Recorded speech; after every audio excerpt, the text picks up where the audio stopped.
Assalamualaikum warahmatullahi wabarakatuh. Alhamdulillah kita masih dikaruniai kesehatan dan kesempatan serta juga tentu saja keselamatan sehingga masih bisa beraksi dan berdiskusi dalam seri kuliah umum kita.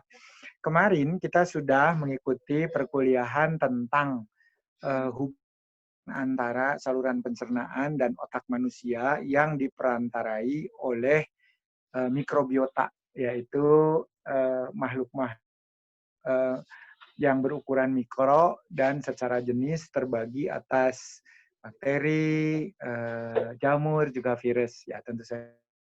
Kemarin kita juga sudah belajar dalam konteks ini ada yang namanya flora normal, ada yang disebut resident flora, ada yang disebut transient flora. Sekedar apa yang sudah kita pelajari kemarin. Transient flora itu bisa tinggal dalam jangka waktu ya sementara gitu ya, 2-4 hari bahkan sampai.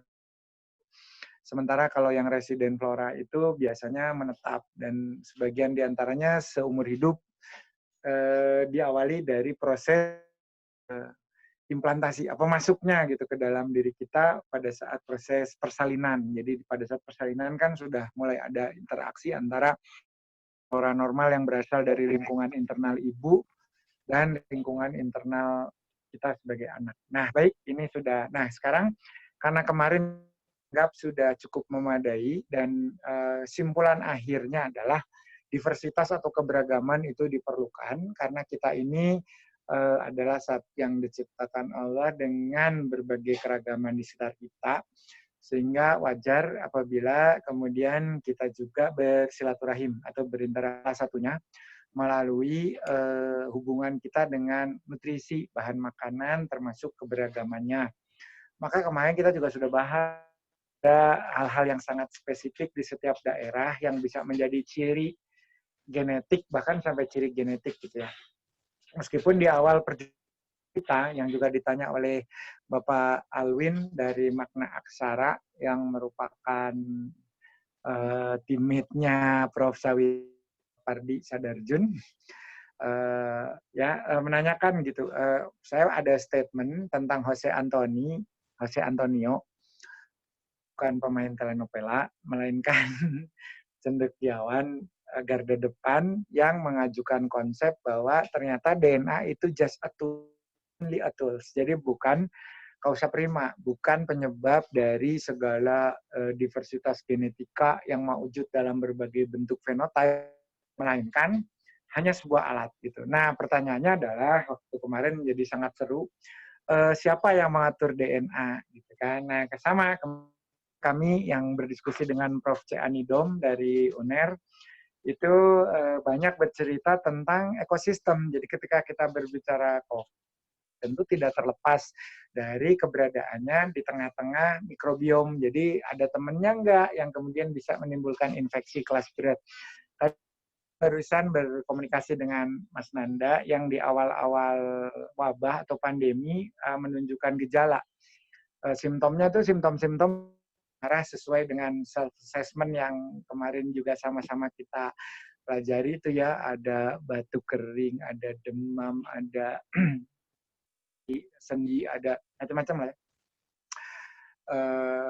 Dan kemarin saya berikan treatment gitu dengan kombinasi terapi mengedepankan azitromisin karena ternyata menurut Prof. Nidom, COVID itu juga kemungkinan besar infeksi tidak masuk sendiri gitu ke dalam yang namanya sel host. Maka ada orang-orang tertentu dalam satu rumah yang nggak apa-apa gitu, ada penunjangnya untuk virus melakukan satu proses menimbulkan gejala berupa peradangan atau juga infeksi.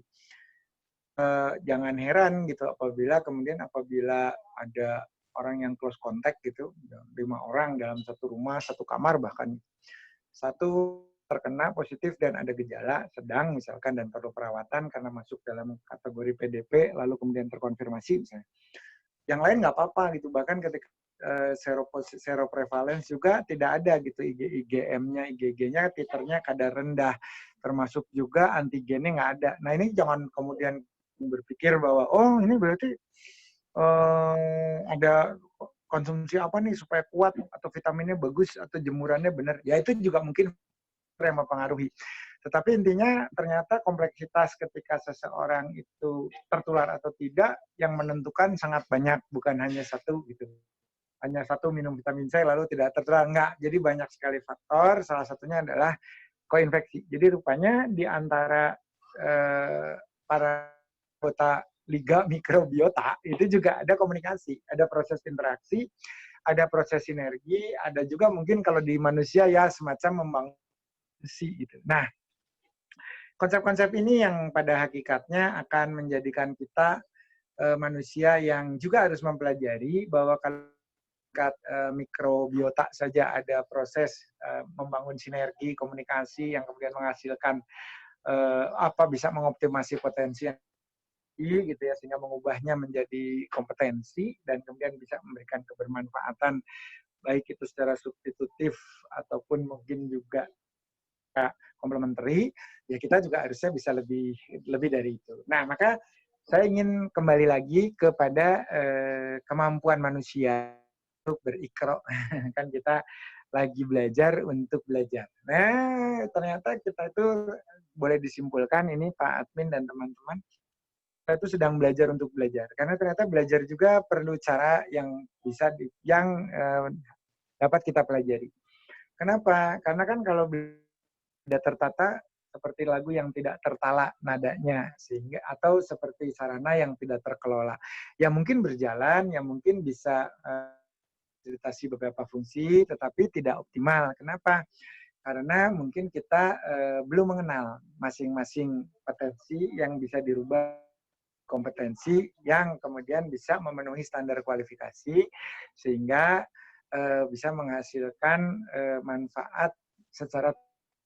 Nah ini kan, maka kita kembali lagi, kita sudah lihat kemarin di embriologi bagaimana perkembangan dari hasil konsepsi sedemikian kompleks, sedemikian indah, terorkestrasi dengan sempurna, menghasilkan sebuah komposisi yang partiturnya kan menghasilkan simfoni dan pada akhirnya dapat mengintegrasikan berbagai tadi potensi yang terharmonisasi baik. Nah, kalau dilihat dari sana, sebetulnya kita memiliki sebuah kapasitas kan berarti untuk mengorkestrasi apa yang dapat kita kumpulkan sehingga bersinergi atau kita kanalisasi. Nah itu dan masing-masing akan mendeliver fungsi. Kemarin di awal mungkin masih bisa dilihat kembali dari video YouTube-nya gitu bahwa kita punya kompleksitas mewujud di dalam konteks fungsional gitu ya. Konteks fungsional itu seperti apa? Kan kita tadi lihat pembagian secara anatomi ternyata memiliki satu kapasitas atau kapabilitas untuk melakukan diferensiasi fungsi. Contoh, 3 lapis pembuluh darah kan masih ya itu kan saya bilangnya ada tunika intima yang didominasi oleh sel endotel, ada tunika media yang kemudian diisi oleh sel-sel otot polos, dan ada juga tunika adventitia yang merupakan semacam pelapis penyelubung di sisi terluar menyerupai fascia yang ada di otot. Ini kan diferensiasi tetapi menghasilkan berbagai fungsi dan semuanya ternyata memiliki manfaat gitu ya. Jadi azas kebermanfaatan itu yang selalu dikedepankan di dalam setiap perencanaan. Nah, kalau kita ya makanya menjadi benar ini kan robana maholata jabatilan karena masing-masing sudah ada. Nah, maka demikian pula fungsi-fungsi utama yang terdapat di otak manusia. Nah, fungsi-fungsi utama otak manusia itu apa saja? Ini memang diberi clue-nya saja dan saya akan jelaskan secara. Jadi kalau boleh dilihat ada 3 bagian besar gitu ya. Memang bagiannya sangat jelimet, rumit dan hubungannya tidak sesederhana yang kita kira. Juga hubungannya tidak linier, melainkan juga bisa paralel dan lebih advance lagi mungkin bersifat spektral. Dan sifat spektral ini apabila kita berbicara ada mekanisme kuantum yang terjadi dalam otak, yaitu ketika kita berbicara ada posisi-posisi di mana tercipta state atau superposisi atau ada simetri dari beberapa kondisi gitu. Nah, dengan adanya superposisi yang menghantarkan kita pada kuantum maka algoritma kita itu selalu membuka beberapa kemungkinan secara paralel yang semuanya dapat terjadi sesuai dengan pilihan yang kita dan kondisi yang memungkinkan. Jadi artinya ada prasyarat, kondisi internal dan eksternal disertai dengan keputusan yang kita ambil setelah melalui serangkaian proses penalaran yang membangun kesadaran. Jadi artinya ada aspek kognisi yang bisa mengintegrasikan aspek afeksi dan kemudian dieksekusi sebagai salah satu bagian dari psikomotoriknya berupa respon verbal bisa, respon motorik sebenarnya juga bisa, atau respon verbal dan motorik juga bisa, atau kemudian respon verbal dalam bentuk literal, dieksekusi secara motorik menjadi sebuah tulisan, katakanlah seperti itu. Boleh, jadi kan respon itu tidak hanya selalu kata-kata, bisa saja keluar dalam bentuk berbagai ekspresi. Untuk mungkin ekspresi yang mengedepankan estetika. Jadi orang tidak menyampaikan lewat kata, tidak menyampaikan lewat suara, mungkin lewat citra, lewat boleh, tidak ada yang melarang. Nah, maka kalau kita lihat secara umum pendekatan bersahaja, fungsi otak paling utama yang terletak di bagian paling sesuai dengan perkembangan semenjak era neural tube yang sampai ke crista neuralis, lalu kemudian mulai terjadi pembagian sesuai dengan platform dasar ya, ektoderm, mesoderm, endoderm, maka saraf yang terbentuk juga dari bawah ke atas gitu, dan maka jalur yang akan pertama kali disambangi atau di proses penyempurnaan adalah daerah yang kita kenal sebagai kompartemen batang otak. Di sini tersimpan beberapa fungsi vital atau fungsi utama seperti pons, medula oblongata, dan juga sistem ARAS ya. ARAS itu reticularis activating system gitu ya. Nah, sifatnya ascending, makanya disebutnya ARAS, ascending reticularis activating system, untuk membawa beberapa data secara cepat di jalur superhusus menuju ke otak sebagian tengah yang didominasi oleh sistem limbik. Nah, kalau dilihat di sana, tentu ini berarti ada hubungan konektivitas yang sifat versa bolak-balik, karena ternyata ada data-data yang berasal dari sistem saraf pusat juga harus melalui daerah-daerah yang disebut tromboencephalon secara embriologi atau otak untuk kemudian diteruskan lewat medula oblongata, medula spinalis ya ke sel-sel motorik yang keluar dari posterior. Tujuannya adalah untuk apa? Mengeksekusi berbagai keputusan yang telah dipertimbangkan dan mendapatkan clearance ataupun perizinan untuk dilakukan. Jadi nanti misalnya suruh lari, kan itu ada perintah. Apa keuntungannya? Analisis dulu, apa keuntungannya lari, kalau tidak lari bahayanya apa, kalau diam saja resiko terbesarnya berarti ini harus lari. Nah itu dalam milisekund cepat sekali otak berpikir, lalu cepat sekali pula orang melakukan satu proses eksekusi untuk benar-benar mengimplementasikan apa yang tadi semula sebetulnya hanya imajinasi. Nah, inilah hebatnya manusia. Bagaimana bisa membumikan imajinasi menjadi sebuah kenyataan yang tentu saja merupakan sebuah keniscayaan. Jadi niscaya itu bisa terbangun apabila satu, tadi kita punya cukup rasa cukup punya cukup rasa syukur karena kita mampu memberdayai sumber daya, membersamai sumber daya. Jadi kita menyadari apa yang kita miliki. Lalu yang kedua, kita punya tempat bergantung, ya kan?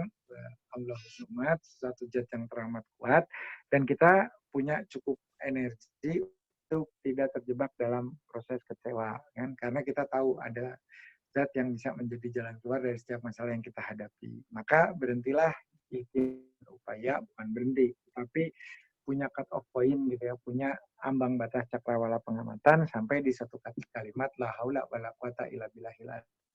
Selebihnya tentu saja di luar jangkauan kita, di luar jangkauan kemampuan kita bergerak, berpikir, ataupun berucap, berujar, kita serahkan bahwa yang mengatur itu semua, memerge-nya, menggabungkannya, dan memberikan nilai tambah, sehingga mungkin apa yang kita upayakan justru dampak eksponensial bisa jauh lebih luar biasa daripada apa yang sudah kita rencanakan. Nah, jadi kalau kita lihat pons, kita lihat medula oblongata, kita lihat retikuler, ini punya kecenderungan untuk mempertahankan kehidupan atau survival tools. Di mana survival tools ini ya tentu saja bertanggung jawab terhadap hal-hal atau mekanisme jawab terhadap keberlangsungan hidup seorang manusia. Yang mengatur sistem kardiovaskuler, detak jantungnya harus seperti apa, ya kan, volumenya harus seperti apa, gitu ya, harus seperti apa. Lalu kemudian kardiak output-nya harus berapa, ya rate-nya harus berapa, sehingga kebutuhan-kebutuhan terhadap oksigen untuk respirasi air di sekujur tubuh oleh sel-sel yang memiliki mitokondria dapat bekerja secara adekuat alias optimal. Nah, lalu kita juga tidak lupa kita masuk ke yang namanya sistem limbik. Nah, kalau kemarin di embriologi kita ya ada pembagian itu tadi ada rhombencephalon sudah disebut, ada diencephalon, mesencephalon, metencephalon, myelencephalon, telencephalon, proencephalon. Nah, kita mungkin agak menghindari itu karena tentu saja ini bukan mata kuliah yang dedicated hanya untuk mahasiswa fakultas kedokteran ataupun masih banyak disiplin ilmu lain yang juga bergabung di sini sehingga harapannya dapat dimengerti oleh semua pihak. Nah, maka kalau kita lihat perannya saja dengan yang mudah diartikulasikan dan relatif insya Allah bisa lebih mudah dimengerti, maka peran dari batang otak itu adalah mempertahankan kehidupan melalui pengolahan berbagai data yang diterima dari berbagai sensor yang ada di tubuh, di dalam tubuh dan di permukaan tubuh, hanya agar kita bisa mengetahui perkembangan secara lingkungan dan kita juga bisa mengikuti perkembangan secara lingkungan. Yang satu lingkungan eksternal, yang satu lagi adalah internal ataupun endogen. Nah, di sini maka pesan-pesan itulah yang kemudian akan menjadi database untuk kita melakukan proses pikir dan pada akhirnya mengambil sebuah keputusan. Maka sebetulnya cukup berat ya kinerja kita karena di satu sisi kita harus banyak-banyaknya menerima berbagai yang datang dari lingkungan dan kemudian harus menganalisis serta mengolahnya serta pada gilirannya harus mampu mendeliver atau mengimplementasikannya. Dan itu oleh kita sendiri. Kita itu sudah didaulat, didapuk kata orang Jawa menjadi khalifah minimal bagi diri sendiri dan orang terdekat alias keluarga. Nah, maka kalau kita berbicara di peran limbik ya, peran limbik itu kemarin kita sudah bahas juga. Ini merupakan suatu metode untuk data collecting, mengumpulkan data-data dari hampir semua sensor yang ada kecuali nervus olfactorius dan bulbus olfactorius atau yang terkait dengan penginderaan penghiduan atau itu akan langsung ke bagian otak yang terlibat dalam proses pengambilan keputusan dan juga membangun konstruksi imajinasi itu langsung. Kalau yang lainnya semua harus diolah dulu lewat talamus, lalu kemudian diselaraskan, mungkin supaya ada terjadi harmonisasi antara peran tadi untuk menghasilkan sebuah fungsi yang perlu menjadi bagian untuk mempelajari dalam konteks kebijakan-kebijakan publik. Nah, saya seperti itu. Lalu kalau fungsi frontal itu lebih banyak nanti dihiasi oleh peran-peran yang ada di daerah korteks atau lapisan otak yang terluar gitu karena di sanalah sebetulnya terdapat sel-sel neuron dengan ekornya yang memanjang menuju ke dendritik misalnya ya yang terdiri dari mata pegawai gitu terus misalkan bisa digambarkan kayak gitu udah siap gitu kekoboyan luar negeri itu istilahnya beberapa sel yang dapat menjadi bagian tidak terpisahkan dari lobus di otak. Nah, sementara frontalis sendiri pada hakikatnya adalah setiap kali disebut sebagai pusat kebijakan, ada kali juga disebut sebagai learning, ada juga mungkin kalau saya sering mengatakan mungkin saja sebagai center of excellence-nya dari sebuah perencanaan agung yang bernama tubuh manusia. Itulah digerakkan tenaga dari situlah kemudian respirasi bisa berjalan dan dari situlah mungkin kita akan menemukan substitusi pangan karena kita sekarang untuk berladang untuk beli ternak menjaring ikan kan punya ada aturan-aturan tertentu yang mungkin akan menjadi lebih kompleks gitu. Nah, maka kalau kita bisa menciptakan teknologi termasuk yang kemarin juga sudah mulai marak ya 3D printing biologi dan sebagainya, mungkin kita juga dengan kemampuan imajinasi yang luar biasa yang diperankan antara lain oleh beberapa unsur yang berada di dalam frontal cortex, kita juga tidak menutup kemungkinan untuk lalu kemudian prinsip belajar kita itu adalah tadi sama dengan sistem saraf kita sensing, kemudian memproses apa yang kita dapat dari luar, lalu kemudian kita belajar dan cukup hanya memahami dan mengerti, tetapi juga harus mengeksekusi dalam pengertian harus masuk sampai ke tataran implementasi sehingga bisa memberikan manfaat yang metodenya lebih besar bagi siapa? Bagi bangsa dan negara Indonesia kalau diperlukan juga untuk manusia secara global. Nah, ini kan visi dan misi yang besar. Baik, next. Silakan, Pak Admin. Pak Admin. Pak Admin, sekarang jam berapa ya? Saya mau rapat di Pertamina Jaya. Hari ini tidak terlampau panjang ya, karena kita sampai 10.45, karena saya harus mempersiapkan rapat di BUMN Holding Farmasi. Saya juga mungkin minta bantuan nanti sama Pak Admin, pada tanggal 3 saya harus mengajar online sih ya, lewat Zoom dengan di BIN ya, di BIN. Nanti mungkin Pak Hendra saya invite untuk provide sharing materi, karena kalau saya lewat HP kadang suka agak nge-lag gitu, sehingga bukan nggak bisa, tapi lambat dan kadang HP-nya terus ngeheng, malah jadinya ngulang lagi dari depan masuk lewat invitation. Jadi nanti minta bantuan Pak Admin untuk mendampingi di kegiatan BIN. Sebelum kegiatan BIN, mungkin tanggal 2-nya itu saya ada kegiatan di Telkom Group. Saya nggak tahu kalau membutuhkan presentasi, karena ini pagi-pagi, mungkin nanti saya juga minta bantuan ya. Baik, ini yang slide terakhir kita untuk hari ini. Jadi ini padat, tetapi insya Allah punya penjelajahan makna yang luar biasa. Maka kalau kita lihat, tadi itu adalah bagian-bagian dari otak ataupun sistem pikiran kita, thinking system kita, yang lebih bersifat kepada infrastruktur. Jadi itu morfologi, anatomi. Nah, kalau berbicara psikologi, fisiologi, masuknya di sini. Artinya, ini adalah salah satu kondisi yang tercipta dari cara berpikir kita manusia. Kenapa sekali lagi saya tidak mengatakan ini adalah satu pola yang universal, meskipun mungkin saja universal. Karena saya belum bisa melakukan studi komparasi, misalkan ketika berbicara reward dengan seekor kucing, gitu, batasannya bagi dia tuh di mana reward itu. Perasaan dihargai kah, atau mendapatkan bahan makanan siap santap, ya itu kan beda ya dengan kita. Mungkin kalau kita punya preferensi gitu, wah itu yang ngasih juga cuma pura-pura baik, biasanya dalam keseharian sering memfitnah saya dan lain sebagainya. Ada labeling gitu. Apakah mungkin kalau di animalia, di dunia hewan justru tidak ada prejudice, tidak ada prasangka gitu. Jadi baik ya baik aja gitu. Atau ya sebetulnya juga tidak baik gitu ya, karena memang ya biasa saja gitu. Saya ngambil dari mulut Anda gitu. Anda kan bukan berarti memberi saya. Kalau saya lihat kucing, beberapa hewan itu kan, ya kalau lengah diambil aja sama temannya. Dan mereka biasa-biasa aja gitu. Karena pada suatu saat mungkin mereka juga yang akan mengalami kondisi. Nah, maka kita itu kalau kita berbicara riset sekarang ada data driven atau data driven research atau data driven innovation atau data driven model prediction.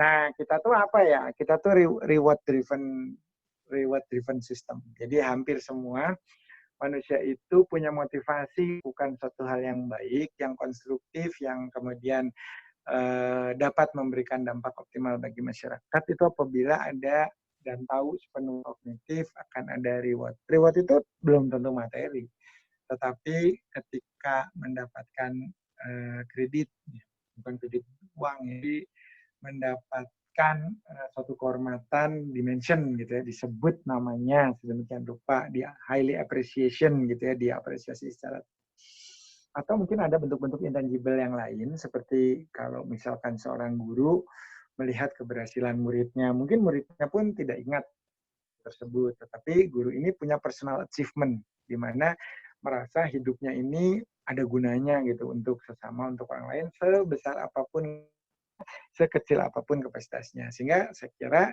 Allah lebih adil dan sangat adil, maha adil dibandingkan kita yang kerap menjudgment seseorang dengan berdasarkan cara mengkorelasikan apa yang disumbangkan, apa yang diberikan dengan kewajaran dan kepatutan, serta dengan apa yang telah diberikan oleh kelompok lain. Nah, ini kan nggak adil, nggak fair. Saya misalkan tukang Gojek ketemu dengan pilot pesawat Airbus A320, gaji saja kan bumi langit gitu. Kalau saya berikan beras 1 kilo gitu ya untuk fitrah, sementara sana bisa 300 kilo, ini kan bukan berarti satu lebih kaya dari yang lain gitu. Tetapi kalau mengenal gitu bagaimana kehidupan mereka itu secara sebagai makhluk sosial, boleh kan kita lepaskan yang namanya predikat kebanggaan keilmuan, institusi, predikat yang namanya kementerian, perusahaan atau apapun gitu ya. Nah, maka reward system ini adalah reward driven system, RDS lebih tepatnya. Kenapa? Karena hampir semua manusia pada gilirannya itu akan termotivasi apabila dalam tanda petik sudah bisa melihat akan hadirnya imbalan. Jadi memang tidak bisa dipungkiri beberapa preference notes kita, central technology nukleus accumbens termasuk pusat kesadaran insula, serta juga barangkali ada ACC ya, anterior cortex of cingulate yang menghubungkan kedua belahan otak, jadi proses transmisi data dan muncullah pemahaman-pemahaman terhadap kolaborasi sinergi karena tadi sempat mendengar kuliah saya, maka rame-rame menyiapkan aeroponik yang kemudian diharapkan dalam dua minggu sampai 3 minggu sudah bisa panen dan lain sebagainya. Nah ini tempat yang sebenarnya kita harapkan dari satu proses yang ya kalau mau dibilang unfaedah juga bisa, mau dibilang jatuh-jatuhnya nanti nyerempet-nyerempet juga bisa, terutama kalau misalnya memang ada hal-hal yang perlu diangkat sebagai pembelajaran publik. Saya mungkin akan mengambil risiko itu, gitu. Tetapi tentu dengan aspek ataupun dalam batas-batas kewajaran dan kehati-hatian. Nah, reward system ini kalau dilihat pada manusia itu bisa materi dan bisa nirmateri. Artinya apa? Tadi apresiasi kan nggak ada materinya, ya kan. Kemudian diberi kesempatan mengaktualisasi diri. Artinya ini mungkin perlu materi, tetapi proses aktualisasinya justru terjadi setelah pemenuhan materi di ambang batas minimal terpenuhi. 30 tahun katanya nabung supaya bisa punya satu mobil yang kita inginkan banget sekeluarga, bisa naik semua. Ketika sudah terbeli, dengan cicilan karena walau bagaimanapun gaji 18 tahunnya itu baru sampai DP misalkan begitu. Nah di sini kan akan muncul juga bahwa keputusan untuk mengalokasikan sebagian besar sumber kenikmatan itu bisa jadi lebih membahagiakan karena ternyata kita bisa membahagiakan orang lain dengan itu. Nah gitu kan, jadi ini motif. Gitu. Kalau misalkan tidak ada reward dapat senyum dari anak, mungkin ada orang tua yang bekerja online menjadi driver Gojek atau Grab, ya udahlah mangkal aja gitu, tuh pulang juga nanti bawa uang 5.000, 10.000 memadai lah untuk makan sendiri. Nah tetapi mungkin terenyuhnya pada saat tadi mendengar doa anaknya yang sedemikian tulus, yang berharap bahwa ayahnya mendapat perlindungan, bahwa yang namanya rezekinya dilimpahkan, jalan-jalan bisa menjadi sahabat untuk menyambung kehidupan, misalkan seperti itu. Nah artinya ada dua frekuensi yang berbeda. Yang satu mungkin melakukan tindakan kayak foto dan sebagainya untuk itikat yang kurang baik. Gitu. Sementara yang satu betul-betul ikhlas dan tulus. Ya tentu saja ini akan bisa menggerakkan hati karena yang namanya frekuensi kebaikan itu sama dengan berbagai frekuensi lain yang memang punya sifat mampu saling ya bukan mendistorsi ya, tetapi menginterferensi. Apakah intervensinya itu kemudian menuju kebaikan dengan menambah kekuatan atau justru saling melemahkan? Nah ini yang diperlukan evaluasi. Nah maka reward system itu adalah satu sistem yang membuat kita punya gairah, punya hasrat, meskipun itu bukan syahwat.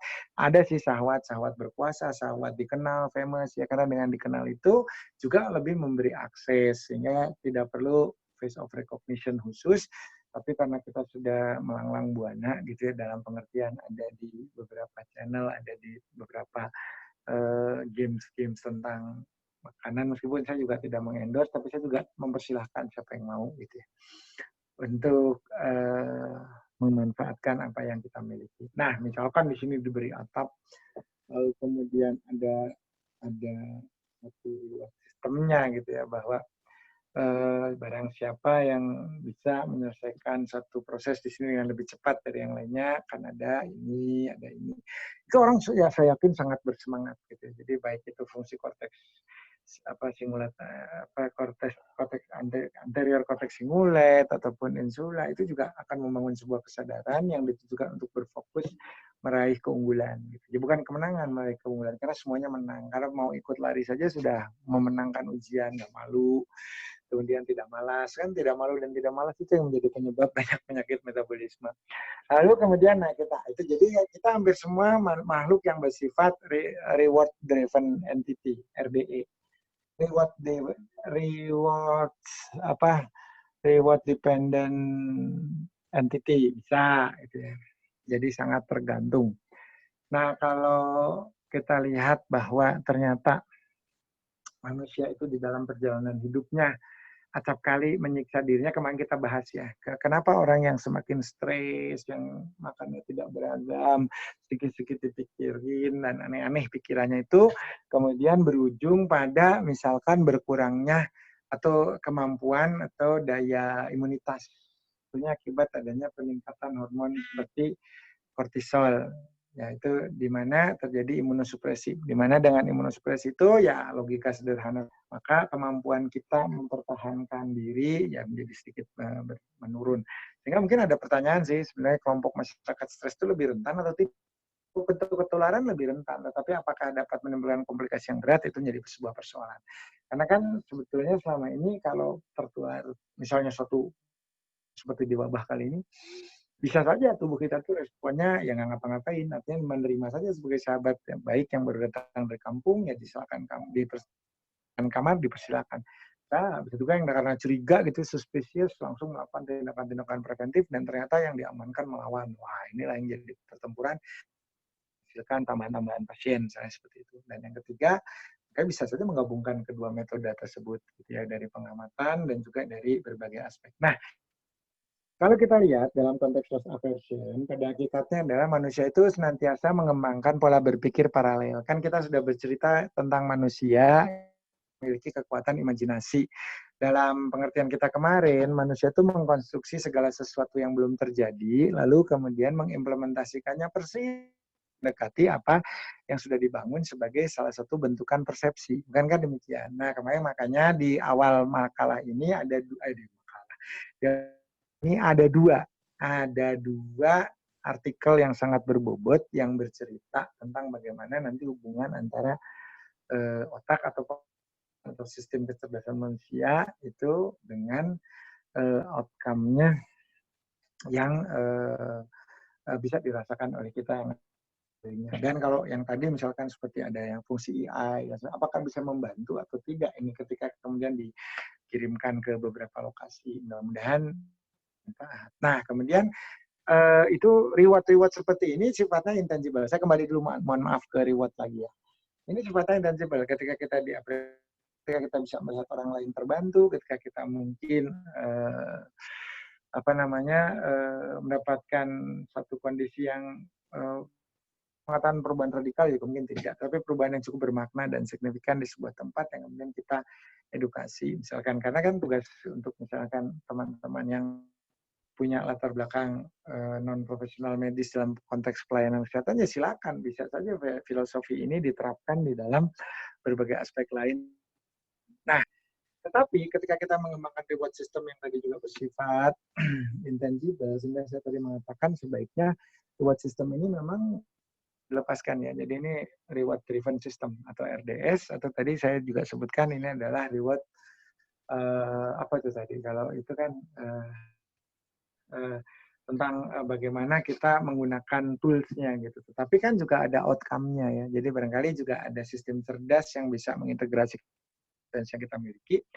Karena sebenarnya sudah cukup banyak, hanya scatter dan tidak dalam format yang sama. Karena itu sebenarnya representasi dari yang sulit untuk melakukan suatu proses komunikasi pada saat kita merasa terancam bahwa apa yang akan saya sampaikan nanti bisa menjadi katakanlah modal bagi yang bersangkutan untuk take over. Yang pada akhirnya kemudian tertutup. Nah, maka kita lanjutkan. Kalau tadi itu reward, maka reward itu justru lebih banyak yang bersifat intangible dibandingkan yang tangible. Min juga reward. Kalau nggak di sini, kita sepanjang jalan atau di sepanjang galangan sawah tuh bertanya terus di dalam hati. Ada apa ya? Apa ada jengkol nyelap, ada biji cabai, ada apa kok dia sih? Orang itu tidak mau melakukan tegur sapa dengan saya. Satu hal yang sangat berat bagi manusia yang merupakan makhluk bermain, homo ludens, dan juga sekaligus sosialensis, artinya sebagai makhluk sosial kan salah satunya itu adalah membina dan berhubungan secara interaktif dengan orang-orang ataupun ruang dan isinya yang ada di sekitar kita. Yang kedua, kalau tadi reward, jadi reward itu harus kita bangun, tidak semata melulu dari segi materi. Emangnya orang kalau tidak pegang materi tidak berhak bahagia? Kan bisa-bisa saja. Maka kemudian ada lagi yang namanya konsep loss aversion. Loss aversion itu kerap sekali muncul karena tadi manusia memiliki kemampuan di dorsolateral preflex, kita memiliki kemampuan di anterior cortex singulet, kita punya kemampuan di OFC ya, atau di orbitofrontal cortex. Dan biasanya manusia itu sudah menyajikan satu kemungkinan dalam bentuk 3D. Jadi artinya kalau kita sekarang mau jalan ke sebuah stasiun kereta, kita sudah lihat kita meyakini bahwa pada Soviet cuaca misalkan sudah digambarkan akan rainy days atau misalnya akan thunderstorm pada jam sekian, dan itu makin akurat gitu ya. Kalau kita menggunakan tambahan lagi, itu kadang kita juga bisa melakukan satu pencarian alternatif. Jadi kalau misalnya bisa, saya mau lewat mana dan apa yang saya harus lakukan. Nah, itu yang sebetulnya adalah personal smart system yang seharusnya sudah mulai ada pada kita dan sudah mulai ada. Maka pertanyaannya, sebenarnya di mana? Ya tadi, karena kita kemudian banyak membangun paralelitas dalam berkarya, gitu ya, maka bisa saja pada kita punya banyak kamar yang secara paralel terjadi. Misalkan ini jam berapa sih? 11.44, 11.45, dan saya sedang melakukan kuliah Zoom. Tapi kan saya juga sambil pegang HP, sambil tadi sempat menyapa. Ada juga 2 HP yang bekerja, misalkan seperti itu. Kan ini tidak bisa menutup kemungkinan makanya manusia itu selain punya kemampuan imajinatif yang antara lain dikembangkan oleh korteks dan juga sistem preferensi dan prefrontal cortex, kita juga sebuah sistem yang pengembangan paralel ini, sehingga konsekuensinya adalah apabila dari pilihan paralel yang tersedia bagi kita itu ternyata memilih suatu kondisi yang tidak ideal atau mungkin tidak sebagus dengan kondisi-kondisi yang lain. Nah, di sini muncul atau lahirnya WhatsApp. Nah, WhatsApp itu seolah-olah belum punya tapi udah hilang gitu. Lucu ya, belum punya tapi udah hilang. Rumong son duwe kata orang Jawa. Apa itu? Ya seperti seolah-olah GR gitu, gede rasa bahwa itu punya saya dan akan diberikan pada saya, lalu tinggal apa gitu ya, secara tertib administratif, dan itu semua akan murni berada menjadi bagian tidak terpisahkan dari saya. Nah, kira-kira seperti itu. Jadi masalah itu terjadi karena kita memiliki scan itu ada slice-slice-nya, tergantung mau semakin presisi diagnostik untuk scan, slice-nya harus makin banyak supaya semakin tipis, dan kita jadi sebetulnya apa yang terjadi di setiap titik yang ada di paru-paru kita misalnya. Ya mungkin tadi belum sampai mengeluarkan, kalau di CT scan itu ada GGO, ronsen GGO ada, tapi perlu konfirmasi gitu ya. Terus kemudian mungkin jenis-jenis makanan lainnya yang sangat menggiurkan karena serbuan itu kan luar biasa. Tapi kita ternyata ada satu pengambilan keputusan tidak ke sana gitu, tidak memenuhi undangan oleh Fakultas Kedokteran Universitas Swadaya Kemudian. Karena kita mungkin punya prioritas dalam hidup, ada misalnya istri yang kebetulan perlu bantuan kita gitu ya, harus kontrol apa gitu. Ya mau tidak mau gitu ya, dengan konsep yang mudah luar biasa, bukannya dimarginalkan ketika saya harus menolong orang yang saya cintai, karena persoalannya ada kalkulasi rasional kita juga akan dibarengi dengan kalkulasi emosional, di mana nanti kalau muncul nilai yang sekiranya bisa mengakomodir kondisi kita pada suatu saat gitu ya, bisa menjadi bagian dari proses pemberantasan untuk penugasan. Jadi mau disuruh apa nih orang yang seperti ini, kondisinya sedang seperti ini. Nah, loss aversion itu kerap gitu ya apabila kita jadi satu layer gitu, lalu kemudian kita kecewa terhadap hasilnya dan kita kemudian sibuk berandai-andai dengan ratusan layer lain yang tidak kita pilih. Nah, ini ya quantum state-nya kan gitu. Kalau Anda sudah memilih ke kiri, ya sudah yang kanan berarti nggak bisa Anda ambil. Gitu. Dan ternyata dari situ kecewa. Gitu. Ternyata yang kanan itu lebih baik. Ini dan kita terus berandai-andai tentang itu. Coba ya, tadi itu saya ngambil. Nah, ini yang namanya loss aversion. Dan manusia itu akan tersita waktunya, akan tersita tenaga, akan tersita pemikiran dan lain sebagainya. Karena pada hakikatnya kita tidak akan punya cukup energi meraih kekecewaan tersebut dan menghasilkan solusi. Kenapa? Karena secara timeline itu adalah berada pada titik-titik yang merupakan, ya kalau di bahasanya past tense. Lihat bagus, tetapi untuk kembali ke satu tempat yang sama, jelas dipastikan tidak bisa. Nah, itu yang namanya loss aversion. Jadi belum hilang, kita udah merasa hilang gitu kira-kira. Nah, lalu kemudian yang kemarin juga sudah sempat dibahas adalah tentang counterfactual thinking. Di mana pada hakikatnya counterfactual thinking itu adalah ya pada saat kita sedang menjalani suatu peristiwa ini, kita itu berharap kita berada di dalam satu situasi yang berbeda di tempat atau dengan orang yang lain atau dengan calon yang juga berbeda.